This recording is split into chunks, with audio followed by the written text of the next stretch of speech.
Hello guys, இன்னைக்கு நம்ம பார்க்க போகிறது my hero academy season 8 episode 1 தான். இந்த எபிசோடு எங்கே ஆரம்பிக்குதுன்னா, அதாவது போன எபிசோடில் ஆல் மைட் ஒரு ஆர்மரை போட்டு வந்திருப்பாருல, அங்கே தான் இந்த எபிசோடு ஆரம்பிக்குது. இதில் இன்னமும் அந்த க்ளோன்ஸ் வேற அழியாமல் இருக்கு. அதை நோக்கி தான் ஸ்டோரி போகும். ஸோ மறக்காமல் எல்லாருமே ஒரே ஒரு லைக் ஒண்டி போட்டுருங்க. நான் நிறைய லைக்ஸை போட்டா ஒண்டி தான் என்னால் தொடர்ந்து இந்த அனிமேவை கண்டினியூ பண்ண முடியும். அதே மாதிரி ஹைப் அப்படின்னு ஒரு ஆப்ஷன் இருக்கும், முடிஞ்சால் ஹைப் பண்ணி விட்டுருங்க. சரி வாங்க, நம்ம டைம் மிஸ் பண்ணாமல் சீசன் 8 எபிசோடு 1க்குள்ளே போகலாம். எப்பிக்கோட ஆரம்பத்திலேயே அந்த இடத்துல பேக்ரவுண்ட்ல ஒரு வாய்ஸ் ஓவர் ஒண்டி ஓடுது. ஹீரோஸ் கம்மியாகும் போது அந்த இடத்துல வில்லன்ஸோட எண்ணிக்கை அது அதிகமாச்சு. அதே மாதிரி எங்களுக்கு இடையில இருக்கிற அந்த பவர் கேப், அதனாலேயே டைரக்ட் அட்டாக்கை எங்களால் பண்ண முடியல. வின்னிங்கான சான்ஸும் ரொம்ப கம்மியாச்சு. அதை நம்ம எப்படி ஏற்றுக்கலாம்னா, ஒரு மெல்லிசான நூலை பற்றி விட்டா எப்படி எரியும், அந்த மாதிரி ஒரு விஷயம் இங்கே ஏற்பட்டது. அதனால தான் நாங்கள் ஒரு ஸ்ட்ராட்டஜியை உருவாக்கணும். எனிமிஸை தனித்தனியாக டிவைட் பண்ணோம். அது மூலமா எங்களுக்கு அட்வான்டேஜும் கிடைக்கும். அதுக்கப்புறம் அந்த மலை முழுக்க ஒரே க்ளோன்ஸா இருக்கா, அதுங்களோட எண்ணிக்கை தான் அங்கே பிளாக் பண்ணிக்கினே இருக்கு. அந்த இடத்துல இதனாலேயே எதுவும் அவங்களால பண்ண முடியல. இதே மாதிரி போச்சுன்னா அவ்வளோதான், நம்ம எல்லாருமே ஆபத்தில் மாட்டிப்போம். டோபிஸோட ஹீட்டோ கண்டினியூஸாக ரைஸ் ஆகினே இருக்கு. நம்ம கிட்ட ஒரு 100 செகண்டோ ஏதோ மிச்சம் இருக்கு. அதுக்குள்ள அந்த கிரிட்டிக்கலான ஸ்டேஜ் அதை நம்ம நெருங்கிடுவோம். ஒரு சைடு அங்கே யாரோ வர மாதிரியே இருக்கும். அது யாருன்னு பார்த்தா இக்னியமோ ஷோட்டோவும் தான். இன்னொரு பக்கம் நம்ம டெக்கு அங்கே முடிஞ்ச அளவுக்கு லாக் போட்டு வைக்கிறான். அட கொஞ்சம் இங்கே பாருங்க, ஆல்ஃபார் ஒன்றும் செம்ம வேகமா மற்ற அந்த இடத்துக்கு போயின்னு இருக்கான். அந்த இடத்துல இதே மாதிரி போச்சுன்னா அவ்வளவுதான், ஷிகராக்கி அவன் நெருங்கிடுவான். அதுக்கப்புறம் நிலைமை இன்னமும் மோசமாயிடும். ஆமா, ஹீரோஸ் யாருமே இல்லையா என்ன? ஆமா, நீங்க சொன்ன மாதிரி இங்க ஹீரோஸ் யாருமே இல்ல. அங்க யாராலையுமே அந்த டைம்குள்ள போகவும் முடியாது. அங்க அந்த மாதிரி டைம்ல ஆல் மைட் அவங்க போறேன்னு சொல்ல அவரு பயங்கரமா கத்துறாரு. ஒர்க்லெஸ்ஸா இருக்கும் போது உங்களால எப்படி ஆல்ஃபார் 1 கூட சண்டை போட முடியும்? ஒரிஜினலா பார்த்தா இது என்னோட பேட்டில், அதனால நான் இல்லாமையா? இப்படி இவன் சொன்ன அத்த செகண்டே அந்த இடத்துல அயன்மேன் மாதிரி ஒரு சூட் அவனுக்கு அப்பீர் ஆகுது. அங்க இப்படியே ஸ்மைல் பண்ணிங்கன்னு அவன் சொல்றான். இதை பாக்குற ஆல்ஃபார் 1 அவங்க யோசிக்கிறான், ஆல் மைட் இவன் தான் என்னோட வாழ்க்கையில நிறையவே சிரமத்தை உருவாக்குன ஒரு பர்சன். ஆனா உனக்கு இன்னுமா புரியல, உன்னால என் முன்னாடி எதிர்த்து நிக்க முடியும்னு யோசிக்கிறியா? அங்க ஒரு பயங்கரமான அட்டாக்கும் நடக்குது. ஆல் மைட்டால அதையும் தடுக்க முடியுது. அங்க ஷீல்டோட பர்சன்டேஜும் ரொம்ப கம்மியாயுது. இதுக்கு மேலேயும் அதை பயன்படுத்த முடியாதான். அங்க எவ்வளவுதான் தாக்குனாலும் அந்த அட்டாக் எல்லாத்தையுமே ஆல் மைட் டாச் பண்றாரு. இதை பார்க்கும்போது ஆல்ஃபார் 1க்கு இன்னும் தான் கடுப்பாகுது. ஆல் மைட் எலக்ட்ரிக் அட்டாக் பண்றனால அவ்வளவு சீக்கிரத்துல அங்க ரீஜெனரேஷனும் அவனால பண்ண முடியல. அங்க ஆல் மைட்டும் சொல்றாரு, இதுக்கு முன்னாடியே மாஸ்டர் கூட சண்டை போடும்போது அந்த மாதிரி டைம்லயும் நீ லாங்கான அட்டாக்ஸ் தான் பண்ண, தூரத்துல இருந்து நல்லா அட்டாக் பண்ணி அவங்கள டயர்டாக்குவேன். அதுக்கப்புறம் அவங்க கிட்ட இருக்கிற குவர்க்ஸ் அதை திருடுவேன். அதுதான் உன்னோட வேலை. ஸ்பெஷலா இந்த சூட்டை இதுக்காக தான் நான் டிசைன் பண்ணேன். இதுக்கு முன்னாடியே நான் உன்னை தோக்கடிச்சேன். அந்த இடத்துல நீ தப்பிச்சிட்ட, இந்த இடத்துல விட போதில்ல. இதே மாதிரி பயங்கரமா அங்க ஷூட் பண்ணிலாம் தாக்குறான். அங்க இப்படியே அடி வாங்கும் போது உள்ளுக்குள்ள என்ன ஆகுதுன்னு நம்மளுக்கு காட்டுறாங்க. உள்ள ஒரு வாய்ஸும் கேக்குது, 1 ஃபார் ஆல் நீ அடையணுமா, நீ அதுக்கு டீப்பான ஏற்றத்தை சூஸ் பண்ணணும். அப்போனா ஒண்டிதான் இந்த இடத்துல என்னால ஒன்னாக முடியும், என்னால என்ன பண்ண முடியும்னு காட்ட முடியும். அந்த இடத்துல இதே மாதிரி ஒரு பயங்கரமான பிளாஸ்ட் ஏற்படுத்தேன். அந்த காம்பினேஷனே ஒரு விதமா தான் இருக்கும். இதனாலேயே நம்ம ஆல் மைட்டுக்கு புரியுது, முடிஞ்ச அளவுக்கு பேசணும் அப்படின்னு ஆளு பாக்குறான். இடத்துல டேமேஜ் ஆன எக்யூப்மெண்ட் எல்லாத்தையுமே அவன் கைட்டேறான். ஆல்ஃபார் ஒன்னு சொல்றான், என்ன யோசிக்கிறேன், இந்த சூட்டை வச்சு என் கூட சண்டை போடலாம் அப்படின்னு யோசிக்கிறியா? இது ஒரு குப்பமா தான். இந்த குப்பை சூட் இருக்கிறனால இந்த அளவுக்கு ஈகோட நீ சண்டை போடுற. ஆனா ஏதோ ஒண்ணு, இந்த சூட்டுக்குன்னு ஒரு லிமிட் இருக்கும். கண்டிப்பா அது முடியும் போது நீயும் காலி. அப்படியா?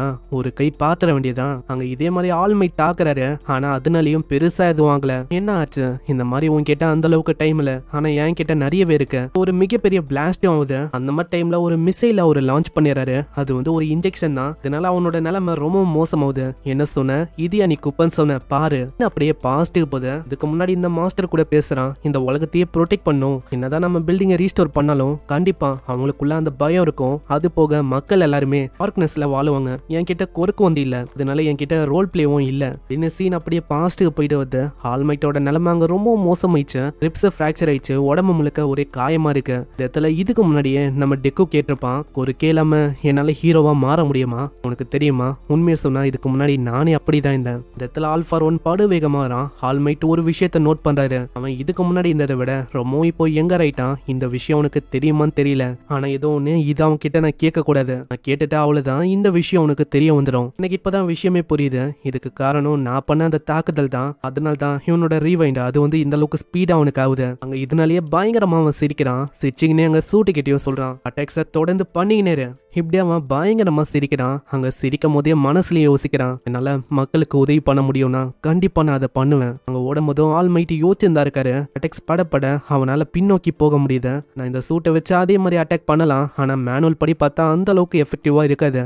அதனால அங்க டென்டக்கல்ல வச்சு அப்படியே அங்க தூக்கி போடலாம் அப்படின்னு அவனை யோசிக்கிறான். ஆனா ஆல்ஃபாரோனுக்கு அந்த விஷயம் தெரிஞ்சு போயிடுது. ஹேய், உன்னோட பிளான் எல்லாமே எனக்கு தெரியும். உன் வாயிலேருந்து வந்த ஒரு சிரிப்பையும் நான் அப்படியே வலியா மாத்த போறேன். அதுவும் எப்படி என்னோட பவர்ஸா அவளுக்கும் பயன்படுத்தாமையே இந்த இடத்துல ஒரு பயங்கரமான அட்டாக் பண்ணிட்டு அப்படியே அவன் வெளியில வந்துறான். ஆமா, என்ன ஆச்சு ஆல்மைட்? நீ இன்னமும் என்ன ஃபாலோ பண்ணிருக்க? உன் முகத்துல இந்த அந்த ஸ்மைல் அது எங்க போச்சு? நீ பழையபடி இல்ல ஆல்மைட். ஏன்னா நீ உன்னை நல்லா பாரு, நீ ஒரு கிழவனா மாறிட்ட. இப்படி சொல்லிங்கன்னே ஒரு பயங்கரமான அட்டாக் அங்க பண்றான். அங்க அட்டாக் பண்ணிங்கன்னே அவன் சொல்றான், ஆல்மைட் நீ கவலைப்படாத, உன்னோட அந்த லைட்டை நான் கூடிய சீக்கிரத்துல அணைக்க போறேன். இப்ப பாரு, இதுவும் ஸ்டீமிங் ஆயின் இருக்கு. இதுக்கப்புறம் எல்லாருக்குமே தெரியும் சிம்பிள் ஆஃப் பீஸ் அப்படின்னு ஒண்ணு இல்லவே இல்லைன்னு. இல்ல உனக்கு இன்னமும் புரியல. அப்படி நான் மறைஞ்சு போனாலும் உன்னோட இடத்த எடுக்க இன்னொருத்தன் கண்டிப்பா வருவான் அந்த லைட்டா இருக்க.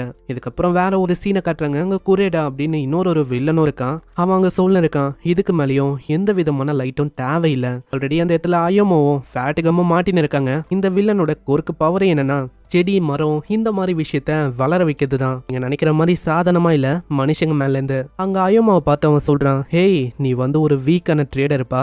நான் உன்கிட்ட இந்த பெல்ட் இல்லாம உன்னால லேசர் பீம்ஸை ஒழுங்கா கூட பயன்படுத்த முடியாது. அந்த இடத்துல இப்படி அவனை சொல்லும் போது அவனோட பிளாஷ்பேக் அவனுக்கு ஞாபகம். அங்க இதெல்லாம் யோசிச்சு பார்த்துட்டு பயங்கரமா அவன் கத்துறான், ஹேய் நீ என்னைய ஒரு ட்ரேடர்னு சொல்லி இது வரைக்கும் பண்ண எல்லா தப்பையும் நீ ஞாபகப்படுத்திட்ட.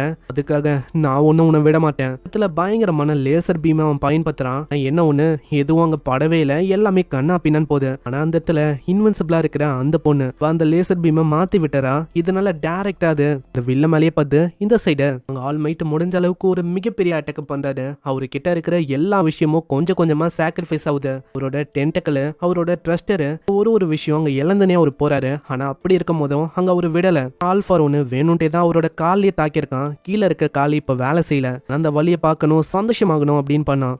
இதுக்காக நான் ஒன்னும் விட போதில்ல. அந்த இடத்துல ஆல்மைட் விடாம இயர்போன் ஜர்க் அந்த கோர்க்கை யூஸ் பண்ணி சவுண்ட் வேவ்ஸ் அதை வச்சு அவர் அட்டாக் பண்றாரு. அங்க அதனாலயும் அவர் ஃபெயில் ஆயிடுறாரு. இந்த எல்லா ஃபைட்டையும் டிவில அவங்க டெலிகாஸ்ட் பண்றாங்க. அந்த இடத்துல ஒரு பையனும் பார்த்து கேட்கறான், ஆமா பாட்டி இந்த கருப்பா ஸ்கின்னியா இருக்க இந்த பர்சன் இவரு யாரு? ஹீரோஸை பத்தி உங்களுக்கு தெரியுமா? அண்ணா எனக்கு ஹீரோஸை பத்தி அவளுக்கும் தெரியாது. அவங்க நம்ம கண்ட்ரியை விட்டு பல தூரம் ரொம்ப தள்ளி இருக்காங்க. அவங்க ஜெயிச்சாலும் தோத்தாலும் அதனால நம்மளுக்கு ஒன்றும் வரப்போதில்ல, அதனால கண்டுக்காத. அதனால அந்த பையன் ஒரு நம்பிக்கையோட அங்க வேண்டாம், கண்டிப்பா நம்மளால ஜெயிப்பானு. இந்த பக்கம் ஹெர்குலஸ் ரொம்ப ஹீட் ஆயிடுது. இதனால அங்கேயே பிளாஸ்ட் ஆயிடுது. ஆமா என்ன ஆச்சு? நான் தான் அப்பயே சொன்னல, டூல்ஸுக்குன்னு ஒரு லிமிட் இருக்கு, அது முடிஞ்ச உடனே உன்னால எதுவுமே பண்ண முடியாதுன்னு சொன்னல. இப்போ என்ன பண்ண போற ஆல்மைட்? அந்த இடத்துல ஒரே அடியில ஆல்மைட்டை ரொம்ப தூரமா தள்ளி விட்டுறான். அங்க ஆல்மைட்டை பார்த்து அவன் சொல்றான், என்ன ஆச்சு ஆல்மைட்? உன்னோட முகத்துல இருக்க அந்த ஸ்மைல், உன்னோட நம்பிக்கை எல்லாமே வீணா போயிடுச்சு போல. எல்லாத்தையும் நீ இழந்துட்ட. இப்போ நான் யாருன்னு காட்ட வேண்டியதுக்கான டைம். இப்படி இவன் சொல்லும் போது அந்த இடத்துல ஆல்மைட்டுக்கு என்ன பண்ணும் தெரியல. திடீர்னு அங்க ஆல்ஃபாரோனால மூவே பண்ண முடியல. அங்க திடீர்னு ஹீரோ கில ஸ்டெயின் வரான். சீக்கிரம் ஆல்மைட், உங்களால முடியும் எப்படின்னு சொல்ல இங்கே அந்த எபிசோட முடியுது. ஆனா கடைசியா ஒரு சீனை காட்டுறாங்க. ஒரு பக்கம் யாரு கண்ணுக்கும் தெரியாத அந்த பொண்ணு, அவ இப்போ எல்லாரோட கண்ணுக்கும் அவங்க தெரியுறா. இங்க அந்த பொண்ணும் இப்பதான் ரியலைஸ் பண்றா. அதுக்கு காரணம் அந்த ரேஸ் தான். ரேஸ் அவ டிஃப்ளெக்ட் பண்ணல, அதனால தான் இப்படி ஆயிருக்கும். இதனால அவ வெக்கத்துல கத்த ஆரம்பிச்சா, ஐயம்மா பாக்காதன்னு. அவனே அங்க சாகர நிலைமையில இருக்கான். அவனே அங்க ரியாக்ட் பண்ண தெரியாம முழிச்சுன்னு இருப்பான். இல்லன்னா அவங்க கொண்டுட்டாங்க, இருந்தாலும் பிளான்ஸ் இன்னமும் உயிரோட தான் இருக்கு. இது உங்களோட கதையை இவங்க முடிக்கணும், ஏன்னா எல்லாருமே ஆபத்துல இருக்காங்க. சோ இதை இவங்க தடுக்கலாம் டிசைட் பண்ண இங்கே இந்த எபிசோட முடியுது. சோ இந்த எபிசோடு உங்களுக்கு பிடிச்சிருக்கும்னு நினைக்கிறேன். இந்த எபிசோட்ல பேரை நான் கொஞ்சம் மாத்தியத்தான் மன்னிச்சுக்கோங்க.